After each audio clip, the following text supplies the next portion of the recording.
কৃষ্ণ। আজ আমি এসেছি আপনাদের সামনে ভগবান শ্রীকৃষ্ণের মুখ নিঃসৃত বাণী শ্রীমদ্ ভাগবত গীতা থেকে কিছু আলোচনা করার জন্য। এই দুঃখ দুর্দশা জগতে আমরা কিভাবে শান্তি লাভ করতে পারি, কারণ এই জগৎটা হচ্ছে দুঃখালয়ম অশাশ্বতম। তাই ভগবান শ্রীকৃষ্ণ শ্রীমদ্ ভাগবত গীতায় বলেছে, পঞ্চম অধ্যায় 29 নম্বর শ্লোকে, ভক্তারাম যজ্ঞ তপস্যাম সর্বলোক মহেশ্বরাম সুহৃদম সর্বভূতানাম জ্ঞাতামম শান্তিমিচ্ছতে।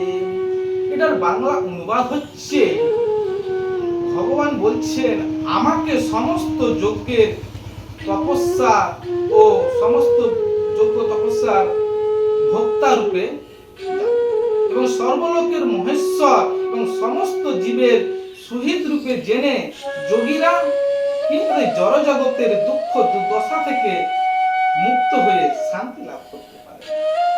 এই শ্লোকে ভগবান আমাদেরকে স্পষ্টভাবে বুঝিয়ে দিয়েছেন যে আমাদের যে নিত্য সম্পর্কের কথা আমাদেরকে কি মনে করিয়ে দিচ্ছেন। জীব হয় শ্রীকৃষ্ণের নিত্য দাস। তাই দাসের কর্তব্য হচ্ছে মালিকের সেবা। ঠিক তেমনি আমাদের সমস্ত যজ্ঞ তপস্যার পরম ভোক্তা হলেন কে, না তো ভগবান শ্রীকৃষ্ণ। এবং তিনি সর্বলোকের মহেশ্বর।